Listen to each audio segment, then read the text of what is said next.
हमारे प्रभु यीशु क्रिस्त की कृपा, ईश्वर का प्रेम तथा पवित्र आत्मा का साहचर्य आप सबों को प्राप्त हो।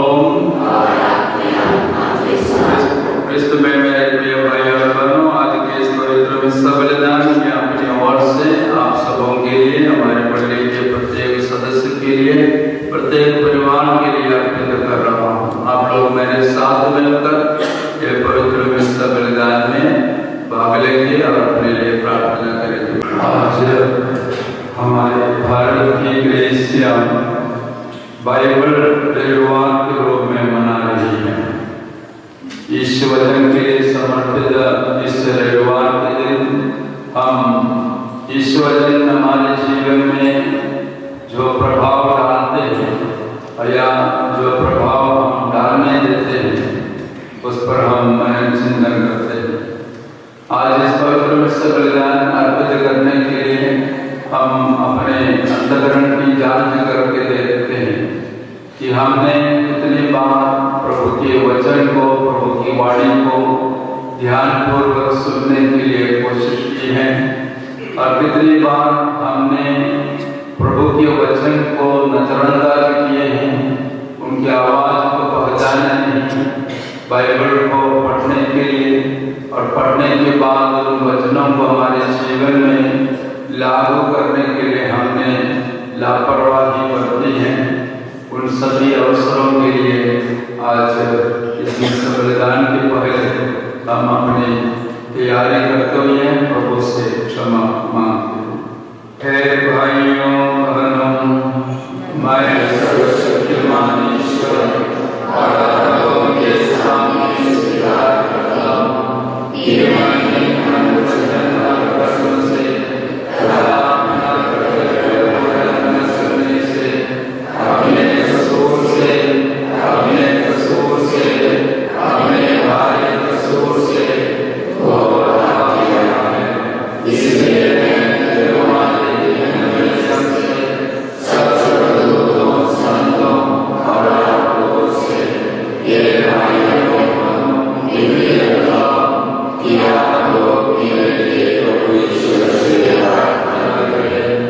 सर्वशक्तिमान ईश्वर हम लोगों पर दया करे, हमारे पाप क्षमा कर हमें अनंत जीवन प्रदान करें।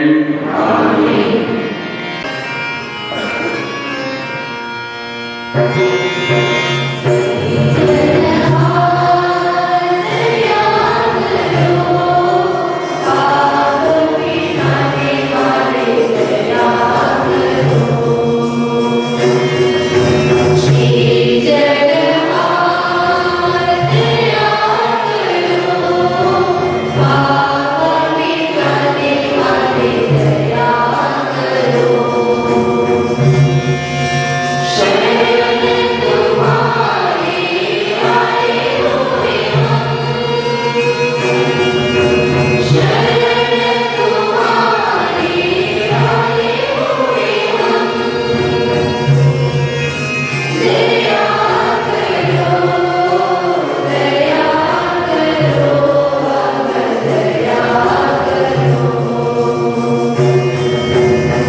कि हम हमारे को तेरे पुत्र यीशु क्रिस्त के द्वारा जो तेरे पिता पवित्र आत्मा के संग ईश्वर होकर युगानुयुग जीते और राज्य करते हैं।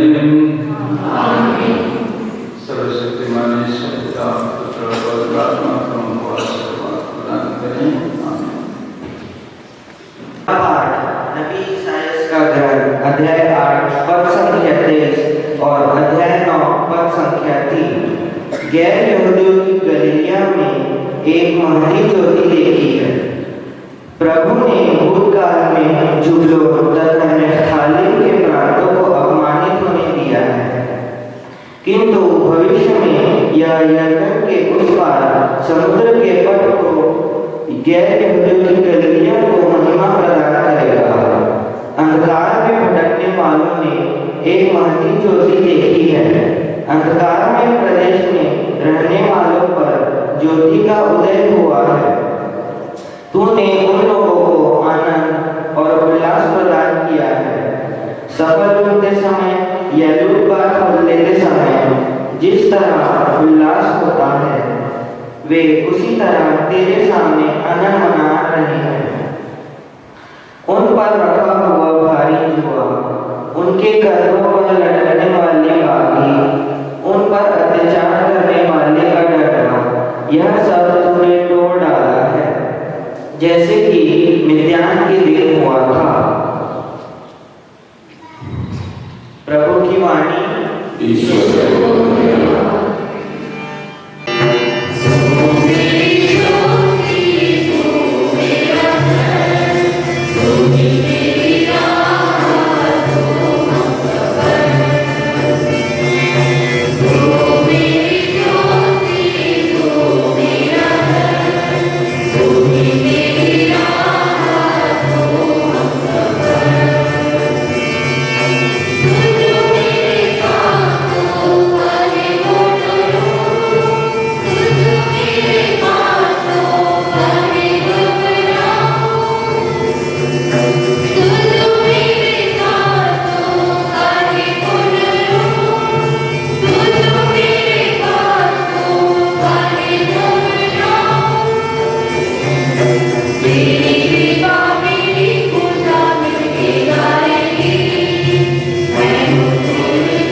कोई कहता है मैं अपोलो का हूँ, तीसरा कहता है मैं केफस का हूँ, और कोई कहता है मैं तो मसीह का हूँ।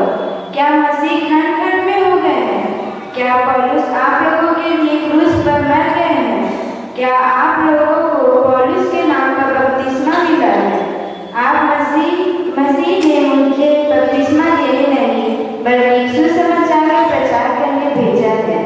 मैंने इस कार्य में अलंकृत भाषा का उपयोग नहीं किया जिससे मसीह के क्रूस के संदेश का प्रभाव फीका न पड़ जाए। प्रभु की वाणी। जय घोष।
सर्वमति के अनुसार पवित्र सुसमाचार।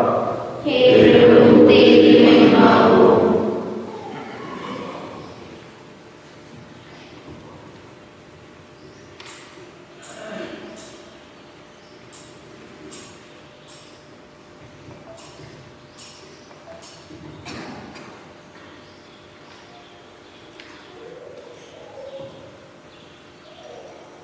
यीशु ने जब यह सुना कि यूहन्ना गिरफ्तार हो गया है तो वह गलीलिया चले गए। वह नासरत नगर छोड़कर ज़बूलून और नप्ताली के प्रांत में समुद्र के किनारे बसे हुए कफरनाहूम नगर में रहने लगे। इस तरह नबी ईसायाह का यह कथन पूरा हुआ। ज़बूलून प्रांत, नप्ताली प्रांत, समुद्र के पथ पर यरदन के उस पार गैर यहूदियों की गलीलिया, अंधकार में रहने वालों ने एक महती ज्योति देखी है। मृत्यु के अंधकार में प्रदेश में रहने वालों पर ज्योति का उदय हुआ है। उस समय से यीशु यह कहकर उपदेश देने लगे, पश्चाताप करो, स्वर्ग का राज्य निकट आ गया है। गलीलिया के समुद्र के किनारे पर टहलते हुए यीशु ने दो भाइयों को देखा, सिमोन जो पेतरुस कहलाता है और उसका भाई अंद्रयास। वे समुद्र में जाल डाल रहे थे क्योंकि वे मछुए थे। यीशु ने उनसे कहा, मेरे पीछे चले आओ, मैं तुम्हें मनुष्यों के मछुए बनाऊंगा। वे तुरंत अपने जाल छोड़कर उनके पीछे हो गए। वहां से आगे बढ़कर यीशु ने और दो भाइयों को देखा, जबेदी के पुत्र याकूब और उसके भाई यूहन्ना को। वे अपने पिता जबेदी के साथ नाव में अपने जाल मरम्मत कर रहे थे। यीशु ने उन्हें बुलाया। वे तुरंत नाव और अपने पिता को छोड़कर उनके पीछे हो लिए। यीशु उनके सभागृहों में शिक्षा देते, राज्य के सुसमाचार का प्रचार करते और लोगों को हर तरह की बीमारी और निर्बलता को दूर करते सारे गलीलिया में घूमते रहते थे। प्रभु का पवित्र सुसमाचार।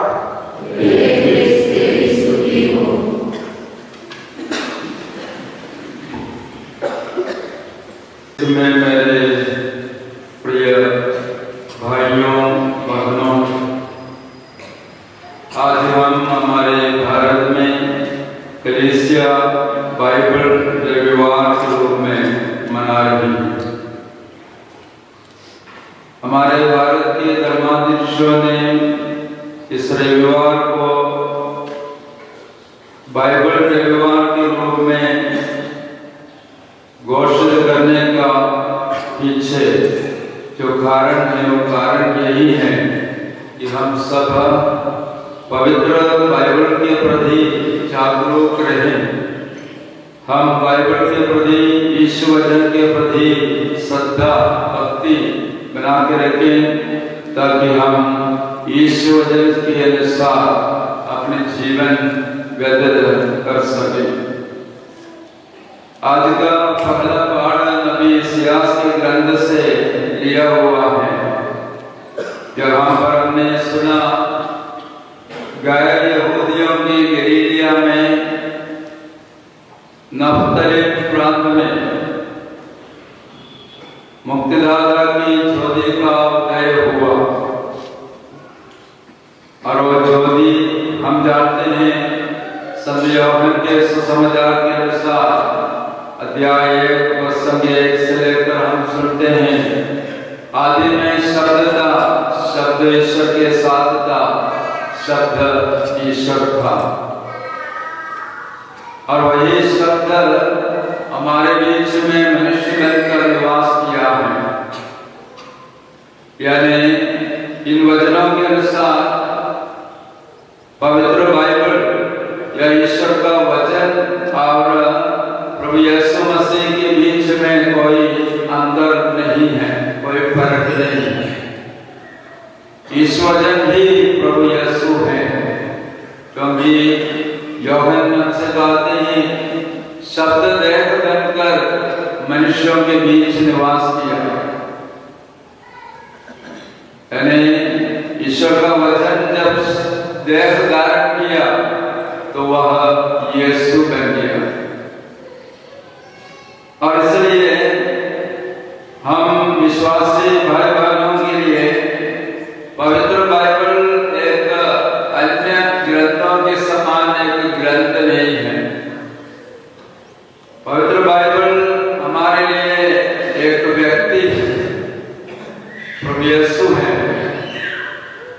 यही कारण है संत याकूब अपने पत्र में लिखते हैं कि वचन के श्रोता ही नहीं बल्कि वचन का पालन करता भी बने। पवित्र बाइबल में प्रभु की शिक्षा है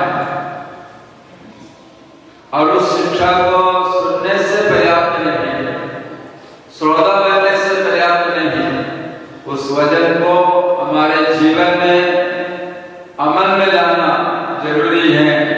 तभी हम वास्तव में प्रभु यीशु के अनुयायी बन सकते हैं। संत जेरोम जिन्होंने पहली बार इब्रानी और यूनानी में लिखे गए बाइबल को, संपूर्ण बाइबल को लतीनी भाषा में वर्गेट नाम की एक प्रकाशन में उन्होंने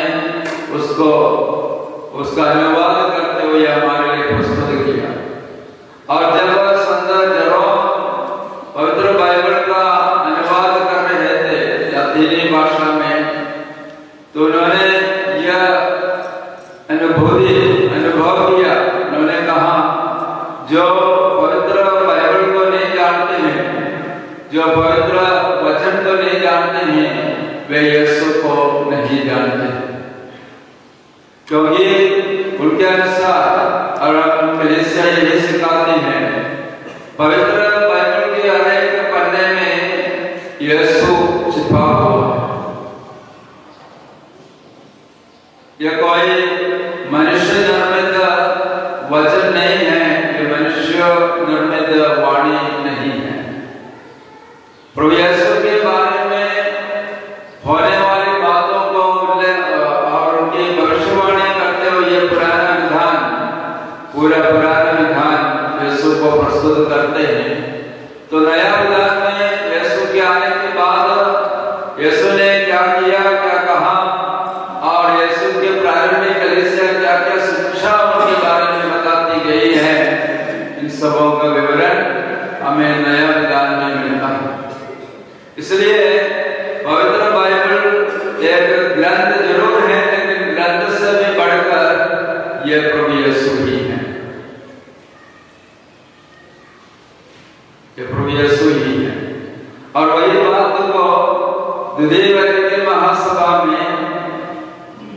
दैववर्गम नामक एक दस्तावेज है, संविधान कहते हैं उसे कलीसिया। और संविधान के अनुसार जो पवित्र वचन के बारे में, ईश्वर वचन के बारे में लिखे गए संविधान है, उसमें धर्माध्यक्ष लोग दीदी वैज्ञानिक महासभा में भाग लेने वाले सभी धर्माध्यक्षों ने एक स्वर से यह लिखा, कलीसिया ने हमेशा ईश्वर के पवित्र धर्म ग्रंथों का उसी प्रकार आदर किया है जैसे वह प्रभु के शरीर का आदर करती है। यानी दीदी वैज्ञानिक महासभा यही सिखाती है, जैसे हम प्रभु यीशु के शरीर और रक्त का आदर करते हैं, वैसे ही हमें कलीसिया में यीशु वचन की भी आदर सम्मान करते हुए उस वचन को आत्मसात करते रहने की जरूरत है। इसलिए आज हम जब यीशु वचन के बारे में यह बातों को जान रहे हैं, समझ रहे हैं, तो हम एक बात लूकस के सुसमाचार में देखते हैं। लूकस के सुसमाचार अध्याय 24 में हम देखते हैं कि शिष्य लोग यीशु के क्रूसमरण के बाद तीसरे दिन हताश होकर यरूशलेम छोड़कर यरूशलेम से एम्माउस की यात्रा में जा रहे थे, क्योंकि उनको लगा उस समय कि ईश्वर का वचन हमारे बीच में था, हमने सुना, लेकिन अब क्या हो गया, वचन समाप्त हो गया, उस पर समाप्त हो गया, और इसलिए वे हताश होकर एम्माउस की यात्रा कर रहे थे। उस समय हमें मालूम है बाइबल से कि पुनर्जीवित यीशु उनके साथ मिल गए। पुनर्जीवित यीशु इन दोनों शिष्यों के साथ अपनी यात्रा करना शुरू किए, और फिर उनकी उदास भाव देखकर यीशु उनको यीशु वचन की व्याख्या करते करते एम्माउस पहुंचे। और उसके बाद जब रोटी तोड़ने के समय यीशु को पहचान लिया शिष्य लोग, तब तक वे पहचान नहीं पाया कि हमारे साथ चलने वाला पुनर्जीवित यीशु है, हमारे साक्षात गुरु है। लेकिन ईश्वर के वचन की व्याख्या होने के बाद जब रोटी तोड़ते समय उनको मालूम हो गया ये तो हमारे प्रभु ही है, ये तो हमारे प्रभु ही। और वो पहचानने के बाद हम जानते हैं कि यीशु ओझल हो गए, ये आंखों से ओझल हो गए, क्योंकि एक बार पहचान लिया आप यीशु के सानिध्य उनके साथ हैं, इसलिए यीशु शारीरिक रूप से जो प्रकट हुआ था वो अब शारीरिक रूप से नहीं है, वो ओझल हो चुकी। ओझल होने के बाद ये दोनों शिष्य आपस में कहते हैं, यही वचन 24 लूकस का सुसमाचार अध्याय 24 वचन के 32 में वे दोनों आपस में कहते हैं, हमारे हृदय कितने उद्दीप्त हो रहे थे जब वे रास्ते में हमसे बातें कर रहे थे और हमारे लिए धर्म ग्रंथ की व्याख्या कर रहे थे। जब यीशु उनके साथ होकर जब धर्म ग्रंथ की व्याख्या कर रहे थे तो उनके हृदय उद्दीप्त हो रहे थे, उनके हृदय में पवित्र आत्मा अपना काम कर रहा था, उनके हृदय पवित्र आत्मा से संचालित होने लगा था, क्योंकि प्रभु यीशु उनके साथ मिलकर वचन की व्याख्या करते जा रहे थे। तब जाकर वे यीशु को पहचाने रोटी तोड़ते समय। यह लूकस का सुसमाचार अध्याय 24 प्रारंभिक कलीसिया किस प्रकार यूकरिस्टिक समारोह को देखती थी उसी को वर्णन करती है। यानी लूकस के सुसमाचार के अनुसार प्रभु भोज या प्रभु यीशु का यूकरिस्टीय बलिदान तब पूर्ण होता है जब वचन की व्याख्या होती है। शब्द समारोह इसलिए पवित्र मिस्सा बलिदान का एक अभिन्न हिस्सा है। शब्द समारोह में भाग लिए बिना ईश्वर प्रभु मुझसे आज क्या कहना चाहते हैं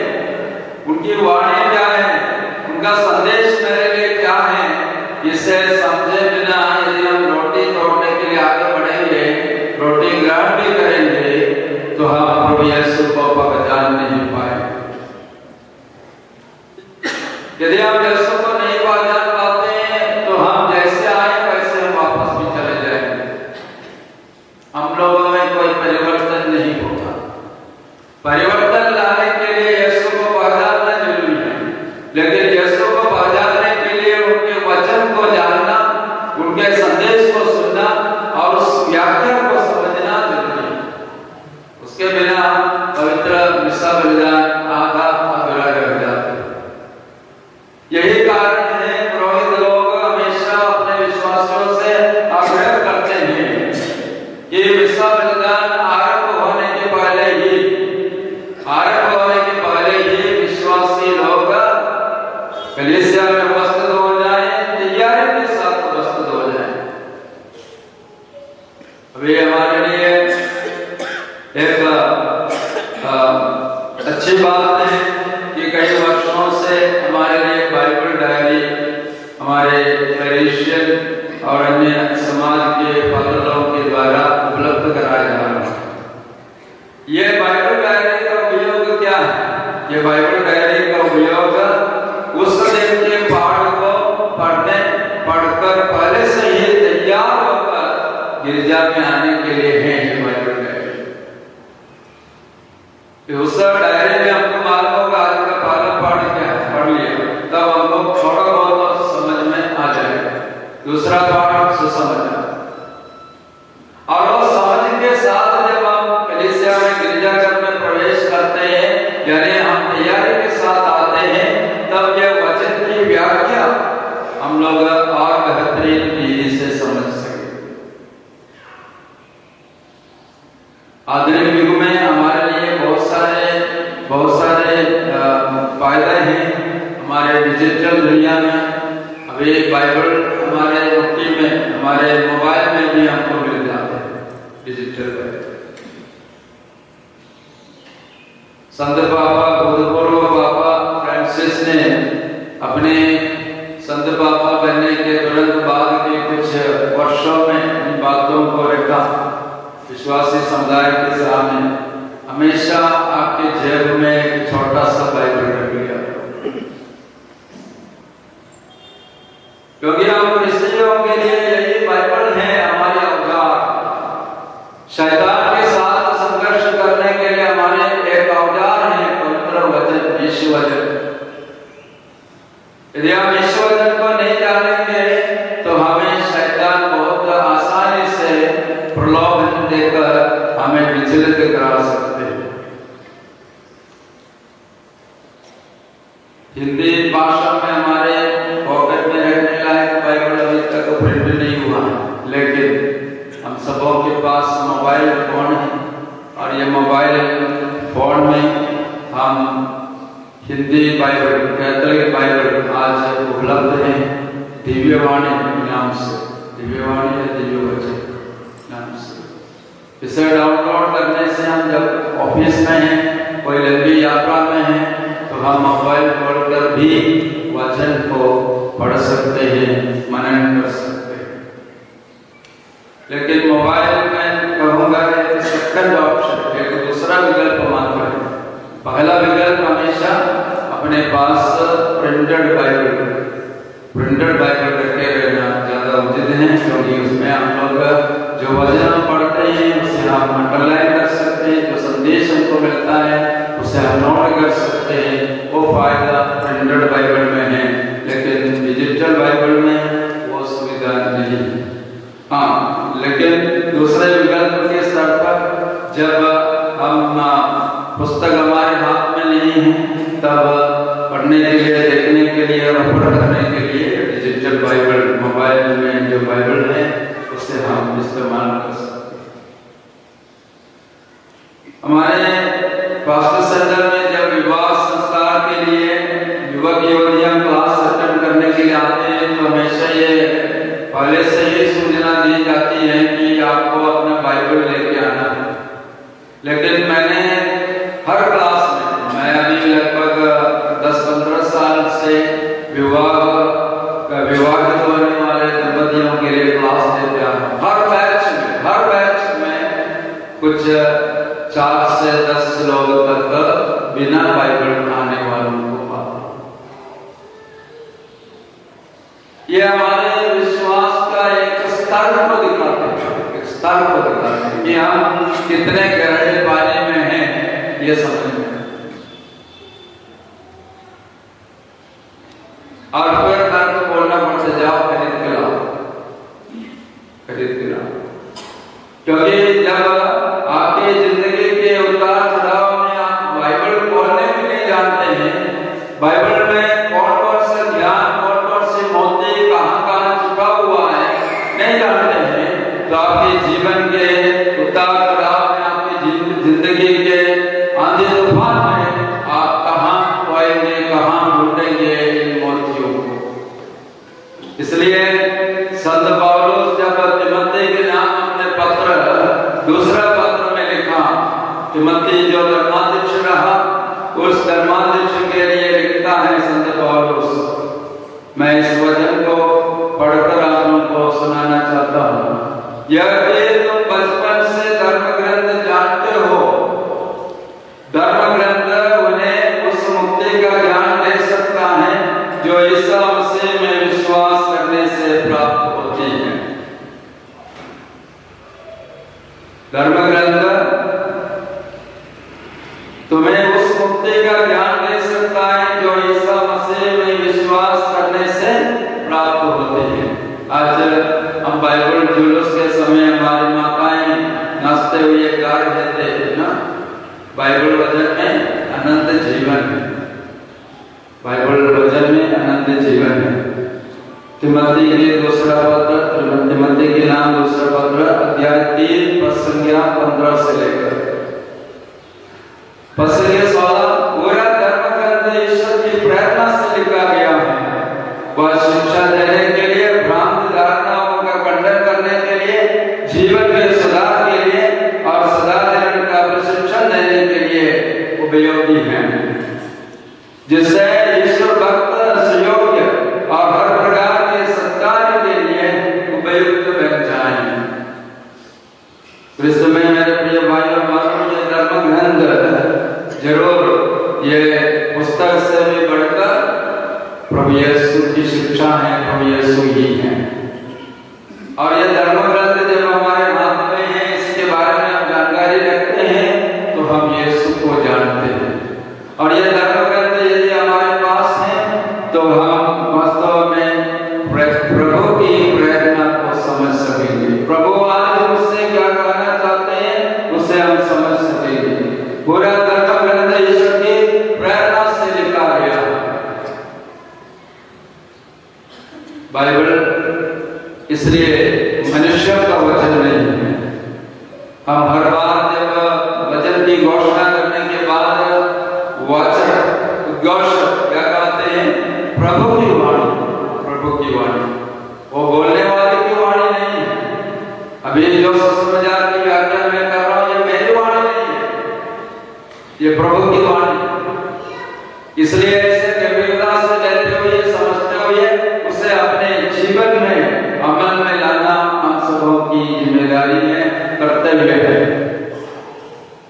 संत यूहन्ना के सुसमाचार अध्याय 15 पद संख्या 3 में, यूहन्ना का सुसमाचार अध्याय 15 पद संख्या 3 में प्रभु यीशु स्वयं कहते हैं, मैंने तुम लोगों को जो शिक्षा दी है उसके कारण तुम शुद्ध हो गए हो। यूहन्ना 15:3, मैंने तुम लोगों को जो शिक्षा दी है उसके कारण तुम शुद्ध हो गए हो। ईश्वर का वचन हमें शुद्ध करते हैं, पवित्र बनाते हैं और आगे भी पवित्र जीवन देने के लिए हमें प्रेरणा देते रहता है।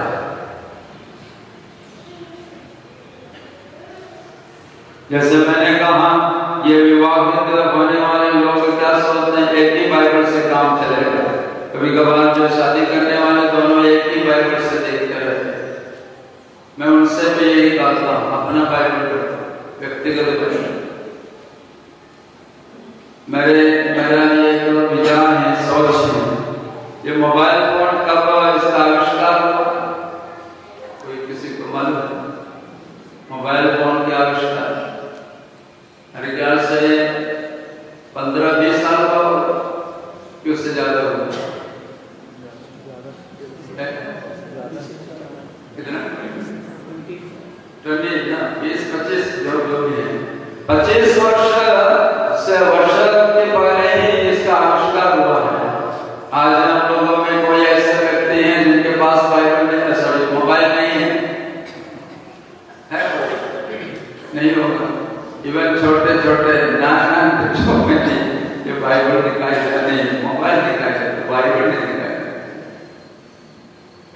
जब बच्चे रो रहे हैं हम आजकल हमारी माताएं क्या करते हैं, मोबाइल थमा देते हैं कि भाई इसको खेलो। ये मोबाइल का मतलब क्या है असली में?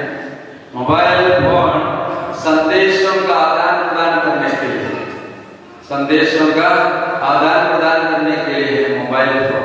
ईश्वर ने इससे हमें एक भेंट स्वरूप दिए मनुष्यों के बीच में आदान प्रदान करने के लिए। कभी वो पिक्चर के माध्यम से होगा, कभी शब्दों के माध्यम से होगा, कभी हम मौखिक रूप से इस मोबाइल का इस्तेमाल करते हुए संदेशों का आदान प्रदान करते हैं। लेकिन ये 25 साल पहले जो आविष्कार हुआ मोबाइल का, उससे भी सदियों पहले ईश्वर ने हमारे साथ, ईश्वर और मनुष्य के बीच से संदेशों का आदान प्रदान करने के लिए एक मोबाइल का आविष्कार किया। वो मोबाइल का नाम है पवित्र बाइबल। हम जब सुख में हैं, दुख में हैं, इसी को खोलकर पढ़ते हैं, प्रभु आज इस आनंद के समय मुझे क्या संदेश दे रहा हूँ। जब मैं दुख में हूँ, इस मोबाइल को देखकर खोलकर हम देखते हैं ईश्वर मुझे कौन सा संदेश आज इस दुख के घड़ी में देना चाहते हैं। हम हमारे लिए पवित्र बाइबल में हमारे जीवन के हर परिस्थिति के लिए संदेश छिपा हुआ है। हमारे इस ईश्वर के मोबाइल में हमारे जीवन के हर सवालों के लिए जवाब इसमें है। ये गूगल है। हम लोग आजकल गूगल से ज्यादा सुपरिचित हैं, लेकिन उससे भी ज्यादा परिचय हमें पवित्र बाइबल से होने से कितना अच्छा होगा। इसलिए मेरा कहना है, मेरी कल्पना है, मेरे सोच है, मेरा सपना है, और एक क्रिश्चियन विश्वासी के हाथ में अपना निजी व्यक्तिगत बाइबल, ताकि जहां आप चाहते हैं कि आप अंडरलाइन कर सकें, जो वचन आपको स्पर्श करते हैं आप उसे अंडरलाइन करके हमेशा के लिए उसे याद करने के लिए सुरक्षित रख सकते हैं।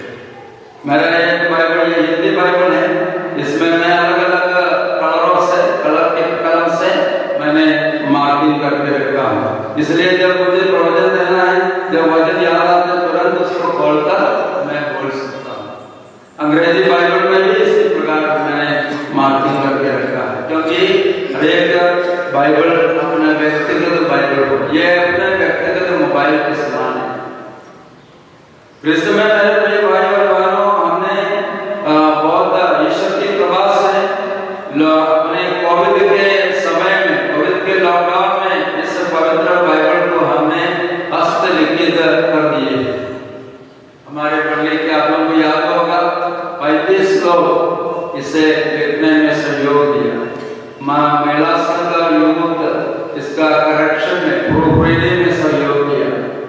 कैटेकिज्म बच्चे उसमें तस्वीरें और मैप, नक्शा ये सब बनाने में मदद किया। यानी ये जो हस्तलिखित बाइबल जिसे हमने आज जुलूस में लाया, ये हमारे सभी पढ़ने वासियों का सहयोग का एक उदाहरण है। लेकिन ये सिर्फ वहां पर या यहाँ पर उसे भेंट या उसे रखने के लिए ही नहीं, हमारे हृदयों में ये बाइबल स्थापित हो जाना चाहिए। हमारे हृदयों में ईश्वर की वाणी, ईश्वर के वचन स्थापित करते जाना है, तब अपने दैनिक जीवन में उन वचनों के अनुसार अपने जीवन व्यतीत कर सकेंगे। इसलिए हम याद करें कि हम वास्तव में इस बाइबल पर अपना ध्यान केंद्रित करें। इस वर्ष हम हमारे पढ़ने में बाइबल वर्ष के रूप में, ईश्वर वचन के वर्ष के रूप में हम मना रहे हैं। लगभग 25 दिन हो गया हमारे जो बाइबल की यात्रा आरंभ करते हुए। जो बाइबल पढ़ने के लिए जो समय सारणी दिया गया है, उसके अनुसार 25 दिन बीत चुके हैं। अभी भी यदि कोई शुरू नहीं किए हैं तो मेरा सनम्र निवेदन है कि आज 25वां दिन का वचन आप पढ़िए और अपने बाइबल यात्रा, होली लैंड की यात्रा, तीर्थ यात्रा आरंभ करें। हमारे पढ़ने से कई लोग, मुझे मालूम है, होली लैंड गए,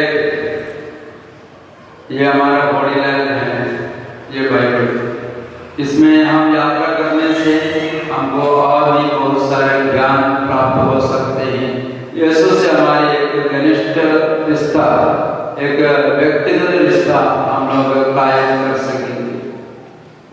इस यात्रा के लिए हमें धन दौलत की जरूरत नहीं, पासपोर्ट की जरूरत नहीं, एयर टिकट की जरूरत नहीं। सिर्फ 300 रुपया वाला एक बाइबल खरीदने से हम आरंभ से लेकर आखिर तक इन वचनों को हम अध्ययन कर सकते हैं। संत जेरोम ने जो बताया हम लोगों को कि हमें यीशु को जानना है, तो ये पवित्र बाइबल के पन्नों को पलटाते रहिए। एक वीडियो मैंने देखा था, फिल्म अभिनय था, क्या नाम है,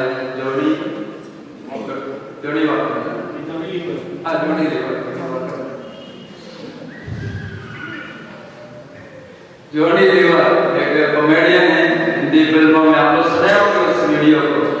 वे कहते हैं, प्रोटेस्टेंट है, कैथोलिक नहीं है, वे कहते हैं कि मैं जब भी फ्लाइट में बैठता हूँ, कहीं यात्रा में हूँ, लंबी यात्रा है, तो मेरा बाइबल मैं खोलता हूँ और वचन को पढ़ते जाता हूँ, ताकि मैं जब वहाँ ऊपर वाले के हाथ में वहाँ पहुँचने के समय ऊपर वाला मुझसे ना पूछे तुम बाइबल को कितना जानते हैं या कितना नहीं जानते हैं।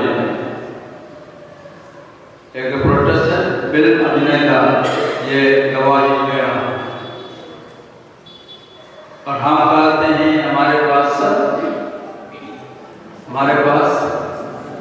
समय नहीं। हम हमारे धर्म को, हमारे विश्वास को हम बहुत हल्के में ले रहे हैं, ये मेरा डर। आज हमारे विश्वविद्यालय का संचालन हमारे अधिग्रहण संस्कार लेने वाले बच्चों के द्वारा किया जा रहा है, बहुत बेहतरीन तरीके से कर रहे हैं। लेकिन फिर भी एक सवाल है, बीते रविवार को 20 लोग पवित्र आत्मा को ग्रहण किए, और आज कितने लोग हैं?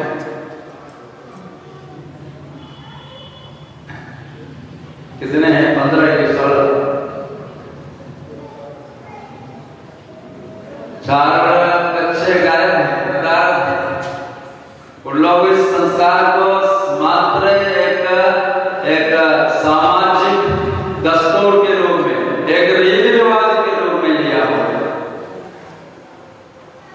ये हमारी असलियत है। ये इस पर हम सबों को, मुझको और आपको, हम सबों को चिंतित होने की जरूरत है। हमारे विश्वास की गहराई हमें यीशु वचन से ही प्राप्त होगा। तो आइए हम आज इस क्रिस्त त्याग चढ़ाने के समय हम याद करें, ये यीशु वचन हमारे जीवन का धरोहर है। हमारे दैनिक जीवन जीने के लिए हमें मोतियां यहीं से मिलते हैं। जब हम उदास हैं, नाराज हैं, दुखी हैं, आर्थिक संकट में हैं, बीमारी में हैं, तो ये वचन हमको सांत्वना देगा। ये वचन हमारे जीवन में अमल में लाने के लिए हम प्रयास करते हैं।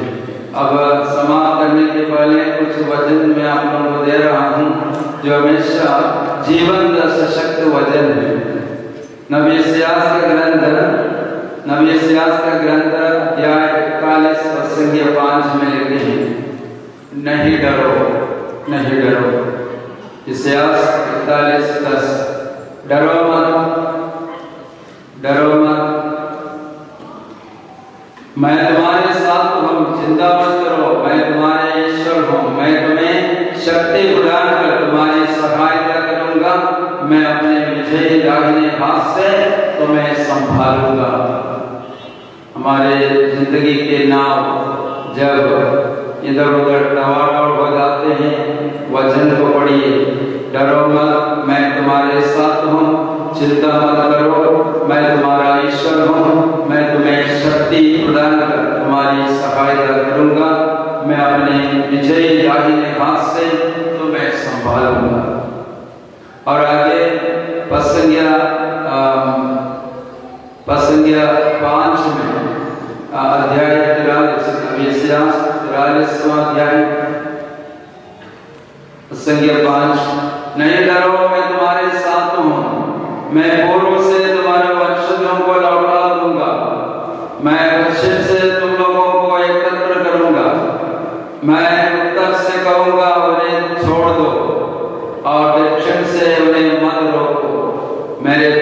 इनको दूर दूर से ला लो और मेरी पुत्रियों को पृथ्वी के कोने कोने से।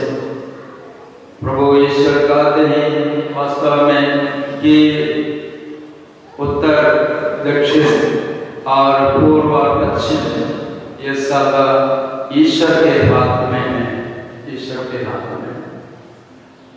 यानी यदि पूर्व पश्चिम दक्षिण और उत्तर यहाँ कोई अंधकार की शक्तियां हमें बांध कर रखे हैं, गुलाम बना के रखे हैं, तो इन वचनों को हम प्रघोषित करते हुए हम उत्तर और दक्षिण और पूर्व और पश्चिम और इन सभी दिशाओं के सभी शैतानी हरकतों को हम समाप्त करने के लिए इस वचन का उपयोग कर सकते हैं। तो आइए हम आज इस क्रिस्त याद कराते समय पवित्र बाइबल को हमारे जीवन के एक अमूल्य निधि के रूप में इस्तेमाल करने, बार बार इस्तेमाल करने के लिए हम उपयोग करेंगे। यह ईश्वर की ओर से हमारे लिए प्रेम का संदेश भेजने वाला ईश्वर का मोबाइल है। इस मोबाइल में हमेशा हर पन्नों में ईश्वर अपने रक्त से लिखा है, मैं तुम्हें प्यार करता हूँ, डरो मत, मैं तुम्हें प्यार करता हूँ। ये उनका प्रेम पत्र है। इसे हम बार बार पढ़ते रहेंगे तो हमारे जीवन सुखमय होगा, शांतिप्रद होगा, जिंदगी के उतार चढ़ाव में भी शांतिप्रद होगा। हम हमारे विश्वास की घोषणा करने के लिए खड़े हो जाएंगे। मैं सर्वशक्तिमान पिता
हम अपने इस परिवार के सभी निवेदनों को प्रभु के समक्ष रखते हैं और प्रभु से हम विश्वास के साथ कहेंगे, हे पिता हमारी प्रार्थना सुन। हे पिता ईश्वर, हम सब पापा लियो जॉन में वो आपके चरणों में सौंपते हैं। हम पुरोहितों और हर बहनों के लिए प्रार्थना करते हैं कि वे इस बुलाहट के संस्कार को अच्छी तरह से बिता पाए और कलीसिया की सेवा करें। इसके लिए पिता ईश्वर से प्रार्थना करते हैं। आज पवित्र ईश वचन का पर्व मना रहे हैं। आज हम अपने सच्चे मन और दिल से बाइबल पढ़े और पवित्र बाइबल की शिक्षा को अपने जीवन में उपयोग करें। इसके लिए हम पिता ईश्वर से प्रार्थना करते हैं। हे ईश्वर, हमारे विश्वास विश्वास को दृढ़ कीजिए। बीमारी से पीड़ित भाई बहनों को धीरज तथा सहनशीलता प्रदान करें। वे ईश्वर को ही अपना मुक्तिदाता चंगाईदाता माने। इसके लिए हम निवेदन करें। हे प्रभु, गरीब, लाचार, बेरोजगार तथा चिंताओं में डूबे विश्वासियों में आशा का जीवन जीने की कृपा मिले। इसके लिए हम निवेदन करें।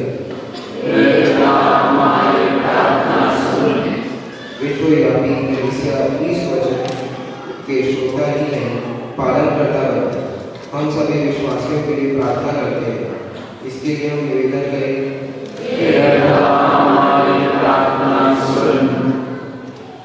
एक क्षण हम मौन होकर हमारे व्यक्तिगत निवेदनों को भी प्रभु के समक्ष रखते हैं। हमारे पढ़े के प्रत्येक विश्वासी, चाहे वो छोटा हो या बड़ा हो, अपने अपने बाइबल हासिल करें और अपना बाइबल का सदुपयोग करने के लिए उत्सुक बने। इसके लिए हम प्रार्थना करते हैं।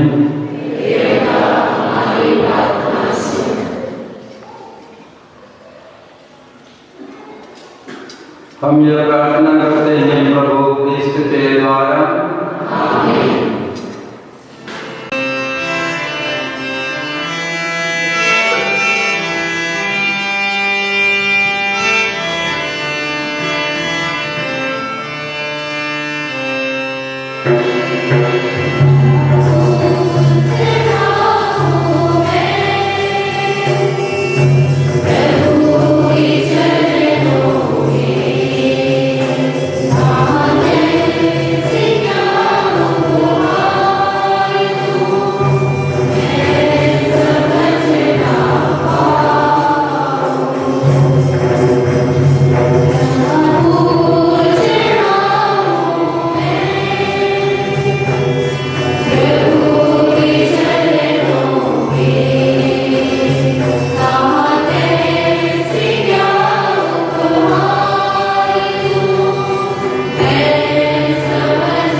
प्रिय भाई और बहनों, आप लोग प्रार्थना कीजिए कि सर्वशक्तिमान पिता ईश्वर मेरा और आप लोगों का यह बलिदान स्वीकार करें।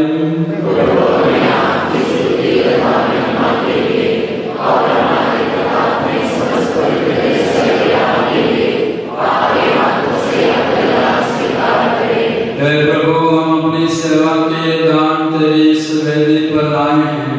इन्हें कृपापूर्वक ग्रहण कर और हमारी मुक्ति के संस्कार में बदल दे। हम यह प्रार्थना करते हैं अपने प्रभु क्रिस्त के द्वारा। प्रभु आप लोगों के साथ हो। प्रभु में मन लगाइए। हम अपने प्रभु ईश्वर को धन्यवाद दें। हे प्रभु, अधिबले पिता, वास्तव में उचित और न्याय संगत है कि हम तुझे धन्यवाद दें और तेरी स्तुति तथा महिमा करें। अपने पुत्र के सुसमाचार द्वारा तो प्रत्येक भाषा और संस्कृति के लोगों को अपनी कलीसिया में एकत्रित करता है और उन्हें पवित्र आत्मा की सामर्थ्य से अनुप्राणित करता रहता है, ताकि हर युग में तेरी संतान एक बनी रहे। तेरी कलीसिया तेरे प्रेम का सुदृढ़ साक्ष्य देती हैं। वह तेरे राज्य के आगमन की आशा की पोषक है। वह अनंत काल तक बनी रहने वाली तेरी दयालुता की पोषक है, जिसकी प्रतिज्ञा तूने हमारे प्रभु यीशु क्रिस्त के द्वारा की है। इसलिए स्वर्गीय शक्तियों के साथ मिलकर हम भी पृथ्वी पर निरंतर तेरी आराधना करते और सारी कलीसिया से संयुक्त होकर एक स्वर से घोषित करते हैं।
ईश्वर तो वास्तव में पवित्र और प्रशंसक योग्य है। तो मानव जाति से प्रेम करता हमारे जीवन यात्रा में सदा हमारे साथ चलता है। सचमुच धन्य है तेरे पुत्र जो हमारे बीच उपस्थित हैं और अपने प्रेम में हम सबको एकत्रित करते हैं। जैसे एक बार उन्होंने अपने शिष्यों के लिए धर्म ग्रंथ के रहस्यों को खोला और रोटी तोड़ी थी, वैसे ही अब वे हमारे लिए भी करते हैं। इसलिए हम निवेदन करते हैं तो अपने पवित्र आत्मा को भेज दें कि वह रोटी और द्राक्षरस की उपहारों को पवित्र कर दें, कि हमारे प्रभु यीशु क्रिस्त के शरीर तथा रक्त बन जाएं। अपने उद्भव के एक दिन पहले अंतिम ज्ञान की रात को यीशु ने रोटी उसे आशीष दी और रोटी तोड़कर उसे अपने शिष्यों को देते हुए कहा, तुम सब इसे लो और इसमें से खाओ, क्योंकि यह मेरा शरीर है जो तुम्हारे लिए बलि चढ़ाया जाएगा।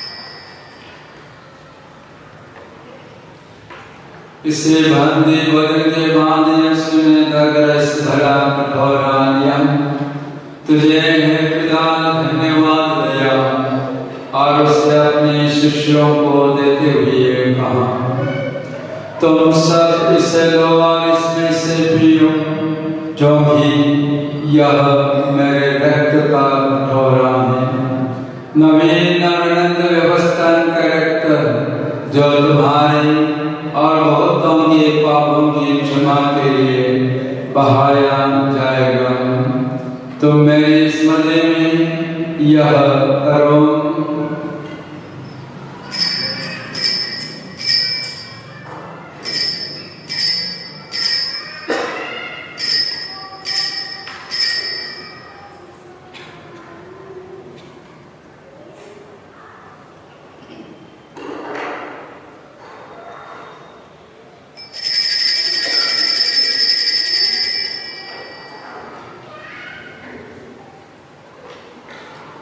विश्वास का रहस्य।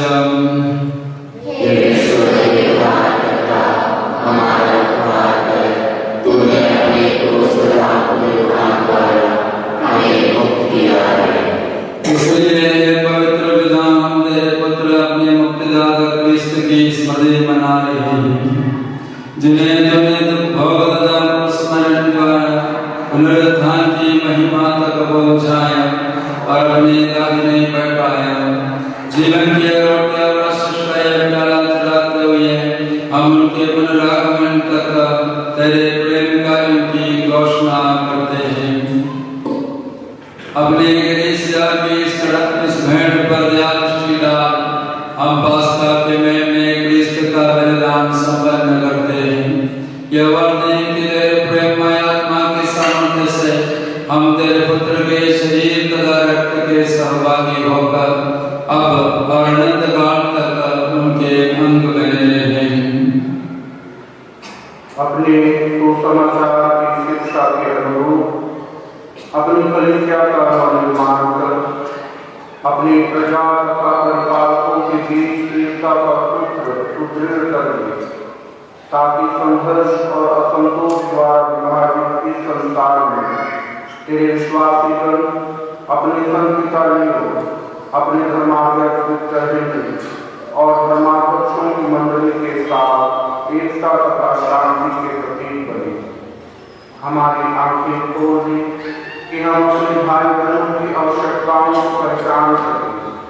हमें वचन तथा कर्म की ऐसी प्रेरणा दे कि हम थके मारे और बोझ से दबे लोगों को सांत्वना दें। ख्रीस्त के उदाहरण और उनकी आज्ञा के अनुसार हम भी दूसरों की सेवा में विश्वस्त पाए जाए। मेरी कलीसिया सत्य तथा स्वतंत्रता, शांति तथा न्याय का जीवन साक्ष्य दे और सारी मानव जाति के लिए आशा की नई किरण बने।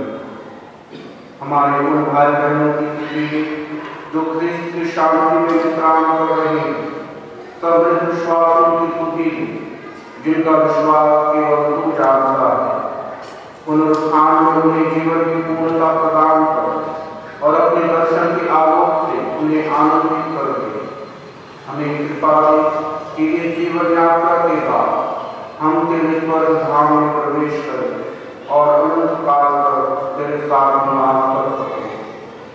वहाँ हम ईश्वर की माता धन्यवान मरियम, उनके वरदानों पर प्रेरितों तथा शहीदों, संत तेरेसा तथा सब संतों के साथ तेरी स्तुति और प्रशंसा करते रहेंगे, तेरे पुत्र यीशु क्रिस्त के द्वारा।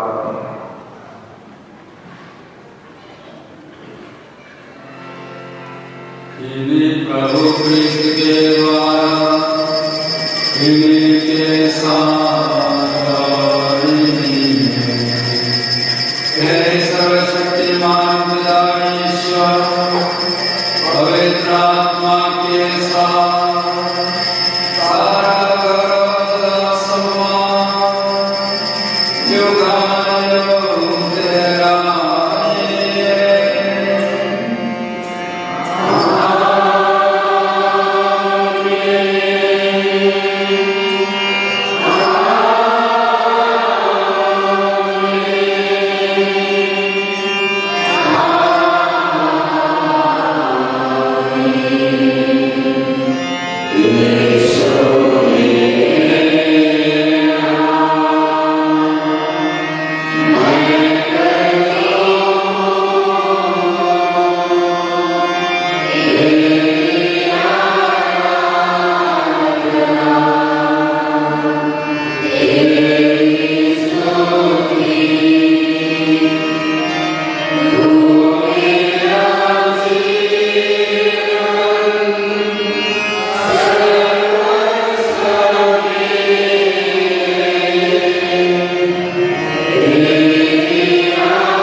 हमारे पिता जो स्वर्ग में है तेरा नाम पवित्र माना जाए तेरा राज्य आए तेरी इच्छा जैसे स्वर्ग में है वैसे पृथ्वी पर भी पूरी हो हमारा प्रतिदिन का आहार आज हमें दे और हमारे अपराध भी क्षमा कर जैसे हम अपराधियों को क्षमा करते हैं और हमें परीक्षा में न डाल परंतु हे प्रभु हम तुझसे प्रार्थना करते हैं सभी बुराइयों से हमें बचाओ और जीवन में हमें दुआओं और शांति प्रदान कर हम तेरी दया से सदा पाप से दूर और हर विपत्ति से सुरक्षित रहें और उस दिन की प्रतीक्षा करते रहें जब हमारे मुक्तिदाता यीशु क्रिस्त फिर आकर हमारी धन्य आशा पूरी करेंगे।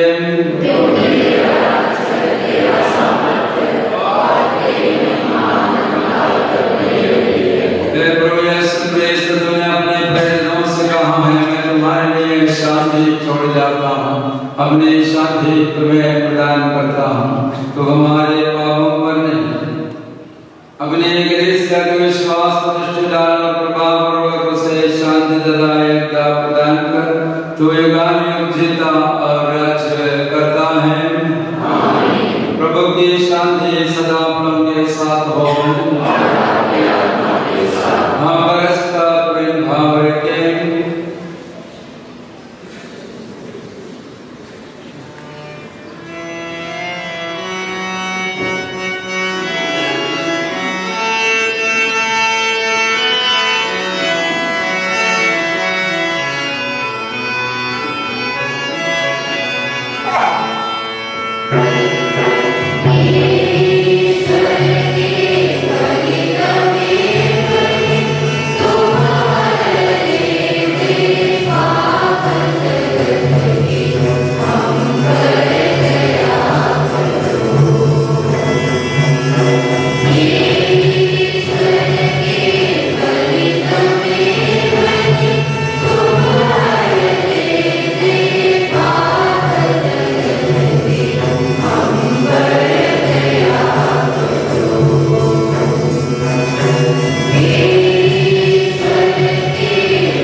और पवित्र आत्मा के सहयोग से अपने मृत्यु द्वारा संसार को जीवन प्रदान किया।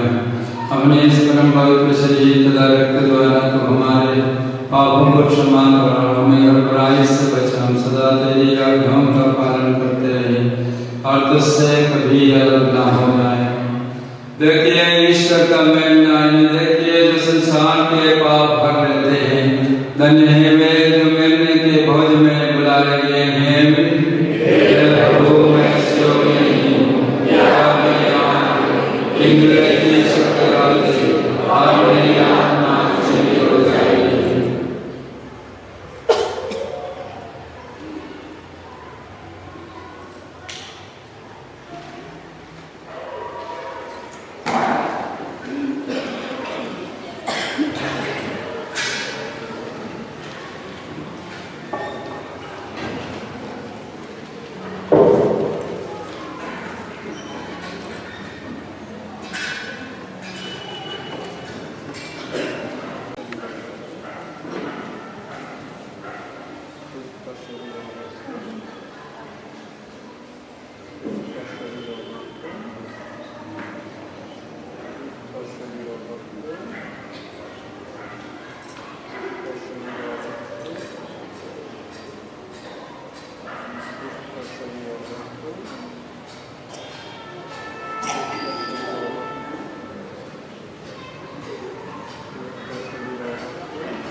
Thank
you.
प्रभु कहते हैं संसार की ज्योति मैं जो मेरा अनुसरण करता है वह अंधकार में नहीं भटकता रहेगा, उसे जीवन की ज्योति प्राप्त होगी। हम प्रार्थना करें।